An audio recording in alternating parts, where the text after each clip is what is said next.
Jeep di pasaheroan nga adunay rotang Pardus SM nalimbuad humangingong nawadan og control ang driver ni ini.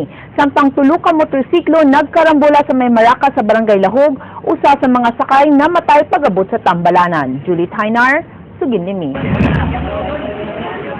Gipangita karon ang driver ni jeep di pasaheroan nga giilaw si Bubong Caballes kinsa may karatil og dagan human sa nahitabong aksidente kaganihang pasado alas 5 sa buntag.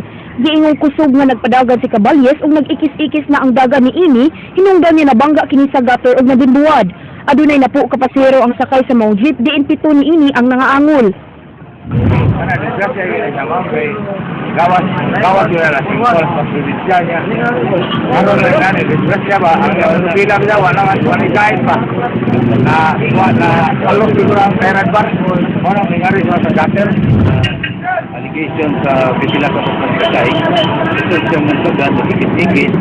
Ang tog na may bangga sa gutter sa Central Island. Isakang ulit na outbalance. Ang tog na napahigda siya diri sa ang Central Island. Samtang tulo ka motorsiklo ang nagkarabola dinhi sa Maracas sa Barangay Lahog. Namatay sa tambalanan ang usa ka Erwin Abilin, 22 anyos nga taga Barangay Busay. Ang namatay giingong padung sa JY Square ug nibag-id sa iyang gisundang motor nga gimaneho ni Julius Parrot ug niigo sa lain pang motor nga gikasugap ini nga gimaneho ni Jay Sergora usa ka DJ. Si Abilin Ray nagabihan kay wa ni magsulob og helmet kinsa gituuhang napantok ang ulo ni ini sa kalsada. Julie Tainar, News 5. Lutadong tulisan nga gingong naglihok sa Barangay Bulacau, Cebu City ug Talisay City nasikop samtang lalaking gingong nanglugo sa iyang anak nadagpan dito sa dakbayan sa Toledo. Andrea Patenya, sugid nimi. Mga identification cards sa mga tinunan, hospital staff, langyaw ug mga kawani sa gobyerno diin kasagaran mga babay. Gipanag-iya kini sa mga nabiktima sa giingong notadong tulisan nga nasikop sa mga sakop sa Cebu City Intelligence Branch ug Cebu City Police Station 7 niadtong Sabado sa gabi sa sitio Villa Bulsita, Barangay Bulacau, Dakbayan sa Sugbo. Giila ang suspect nga si Rogie de la Peña, 32 anyos, taga Barangay Tungkop sa lungsod sa Minglanilla. Nakuha sab gikan sa dinakpan kining kalibre 45 nga pistola ug 38 kalibre nga revolver nga pulos adunay mga buhing bala. Gidudahang miyembro sa usa ka local robbery group si De La Peña nga responsable sa mga kaso sa pagpang-hold up sa may Bulacau, Cebu City ug sa Talisay City. Karang kalsada nila afgan. Tapos sila yung mga spotter kung sa mga awa-awa nga lugar. Labi na ng Pardo, di mo na siya Ferrer Sintro nga ay dagang tao permi.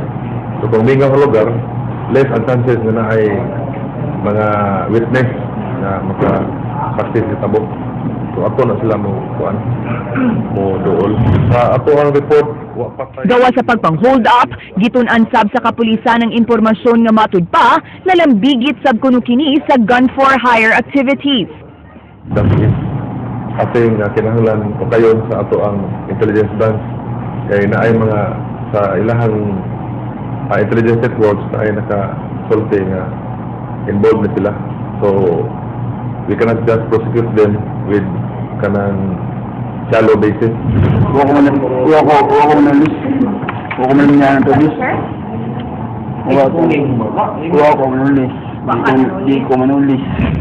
Laing gipresentar sa kapulisan ang usasab kadinakpan nga giingong suspect sa pagpanglugo sa 13 anyos ni ining anak, 16 ka tuig na ang nakalabay. Ang dinakpan mao si Elmer Abella Sr., 50 anyos, taga Barangay Cogon Pardo, apan giingong nagtago-tago sa dakbayan sa Toledo, diin nagtrabaho kini isip traffic aid. Siguro matanaw sa Toledo City Government na nakahire sila og wanted person. Ikasiyam sa top 10 most wanted sa dakbayan sa Sugbo si Abella ug gani ni pagawas og 150,000 pesos nga reward money ang DILG alang sa makakita ni ini. Malampusong na-serve sa CID ug Station 7 ang arrest warrant ni Abella kagahapon sa gi-issue ni RTC Branch 24 Judge Oligario Sarmiento sa Pulang Bato, Toledo City. Matud ni Abella nga wa kuno siya mutago apan wa na siya mokomento sa alegasyon nga gilugos ni ini ang kaugalingong anak. Comment mo na sir? Ha? No comment mo na. Ano comment ka? So sa amin nga, nalutan magkagwarang ko pa rin. Nalutan ito kung mga sa Toledo sa nalutan ito kung mga ito. Yan ko magtago sir. Tago ka sir, di kong nagdahog nila na sir. Andrea Patenya, News 5. Ni bisita kaganinang buntag ang bag-ong gipili nga Customs Commissioner sa buwatan sa ilang buwatan sa Subo aron mo susi sa operasyon o pagpasabot sa mga planong reforma ubos sa iyang liderato. Leslie Camadin Steele, Suginliwi. Uban ng mga kadagkuan sa Customs Cebu, iyang gisusi ang pipila ka mga container vans nga giila karon isip abandon na kay wa na kinikuha sa miyaging tuig. Mikabat ang abandonadong container vans ngadto sa Kapino sa Kalibo. Ang sunini mawang sinakong used clothing gipang chop-chop ng mga parte sa sakyanan ug katusan ka mga ligid. Wa pa sa mapakita sa media ang 451 ka container vans naging dinaysud ng mga sinakong bugas. Anything that is abandoned na pwedeng i-dispose legally, okay, dapat ibenta through public auction. We are starting it February mo, makasugod na tagong disposal na. Matod sa Customs Commissioner nga mahimong ihatag sa ahensya ang mga used clothing sa DSWD 7 alang sa mga biktima sa bagyo, samtang mahimong i-auction ang mga auto parts o mga sakyanan nga gikinahanglang gubun. Anything that is a prohibited import, no, for instance, used vehicles, no, hindi dapat ibenta. Tumong ni Sevilla nga mubuhat og reforma sa pagsumpo sa gihong korupsyon sa buhatan. Tahimduman nga gilahugay ang tanang district collectors ahensya sa miaging tuig ngunit sa pamahayag ni Presidente Noynoy Aquino nga nagagrabe ang korupsyon sa customs. Because we're working on a series of reforms which have to work together. Hindi sila mag-work in a way na iisa-isahin mo. They have to work together. Wala akong magagawa na magic to make it disappear overnight. Unsa kahangyang lakang sa gaungong pang-imbestigasyon sa nawagtang nga gatusan kasakong bugas sa miaging tuig. And the way we know whether we're getting things right going forward is we monitor our collections and we monitor smuggling. Panghusgan sab sa Customs Commissioner nga makaput sa matag distrito ang ilang target income din ang Customs Cebu dunay target na 12.497 billion karong tuiga. Wa sa masayon si Sevilla sa kasamtangang sitwasyon sa buhatan sa customs nga gipanag-iya sa Cebu Port Authority ug gitagaan ng extension sa paggamit niini. Leslie Caminado Steele, News 5.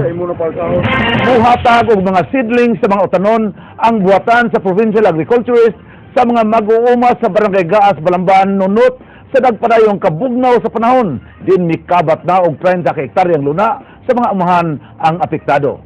Juliet Hainar, Suginlibing. Wa gyapay kausaban dinhi sa Barangay Gaas human makasinati og di maayong panahon. Niabot na sa 21 ka baka, 3 ka kabaw, 17 ka kanding, 2 ka kabayo ug 2 ka iro ang nangamatay tungod sa ubos nga temperatura. Mikabat sa og 30 ka hektarya nga umahan apektado dinhi. Matod sa Municipal Agriculture sa Balamban, nga doon na sila buhaton nga assessment kung kinsa katong mga apektado nga angay nilang tabangan. Gipahibaw sa Provincial Agriculture nga mga apod-apod ang ilang buhatan ug mga seedling ngadto sa mga mag-uuma sa Barangay Gaas. Kanin siya, ongoing man na atong extension activities like training. Ato din silang i-appeal sa atong mga one of our training so niya po dito ani mga area ha. And aside from that, katong organic fertilizer o assorted vegetable seeds. Detalye para na ma-assess din nato kinsa gid ang nagkinahanglan og assistance. Okay. Gawas sa pagkuha na to pag na ang pag-assess dito in kaso og ma-consolidate na nato tanan mohimo ta og programa partiyan ng mga na matyan. Gipasalig sab ni Gaas Barangay Captain William Hinel nga i-relocate jud kadtong mga residente nga dili makabalik sa ilang gipuy-an ilabi na kadtong nalakip sa no habitation zone. Kami i-identify karon ng mga areas kita na pananamo pero kami pa sa barangay level now amo pa na ipakuan dito sa lokal na pangagamanan sa Balamban ako ng LGU Balamban with Mayor A. Stefan Pinghay unya amo gid na sila katong area nga makita gyud nga delikado na gyud kayo amo gid na sila nga ipa-transfer relocate gid na mo sila. Julie Hainar, News 5. 150 ka pamilya sa lungsod sa Dadantayan sa Mahinang Tungpo kinsa nabiktima sa bagyong Yolanda makatag-iya na unya og panimay pinaagi sa tabang sa Kapitolyo, Friends Philippines United Coalition ug Habitat for Life. Niadtong Sabado gipahigayon ang groundbreaking ceremony sa relocation site nga naa mahimutang sa Barangay Aguho. King Perez, Suginlimi.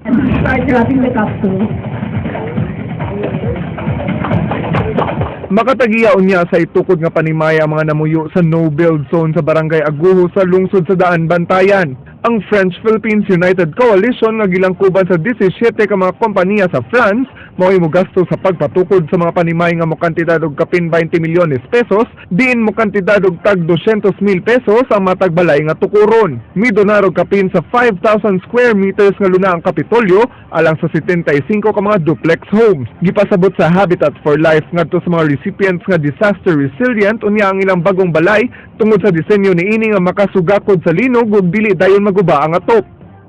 Ang dugay ang critical mo ning design na labi na sa atop nga sakto ang masa, sakto ang pagpalitada. Ang weak magud nga parte sa balay atop. Ang atong atop ini semento. No, so dili ni basta dili mo ra og sin nga basta-basta na nang ilupad, no. Posible pang madugangan ang ipahimong panimay kay matud pa sa mayor sa maong lungsod nga midonarang iyang igsuon og 1.3 hectares nga yuta alang sa relokasyon. But definitely, we give priority for those people who are in the danger zone or on the coastal areas, on the poorest of the poor.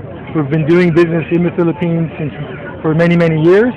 They have a very strong affinity for North Cebu, and they would like to make sure that we focus our efforts not all over the areas of Tacloban, Leyte.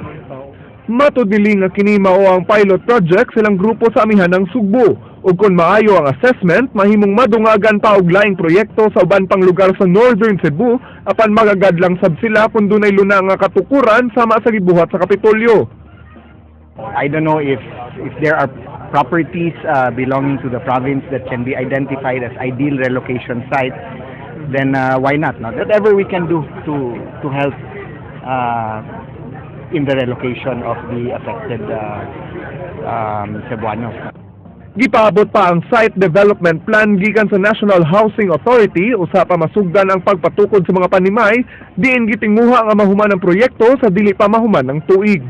King Perez, News 5. Nibisita sa buhatan ni Governor Hilario Junjun Davide ang political advisor ni President Benigno Anoynoy Aquino na si Ronald Llamas. Buot niini nga masaran ang rehabilitasyon sa lalawigan human sa mga katalagman. Sa laing bahin, gipaabot pa sa gobernador ang report gikan sa lungsod sa Tabuelan na saran nga 9 ka mga barangay ang nawadan og supply sa tubig human sa bagyong Yolanda.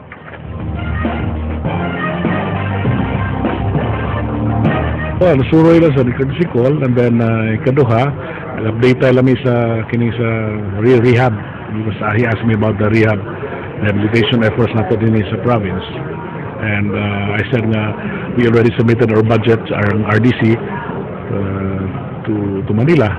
Pero wala pala'y action, no? Patakibaw talaga ilang igahin para sa ato. I just told him, I said he's going to make follow-up.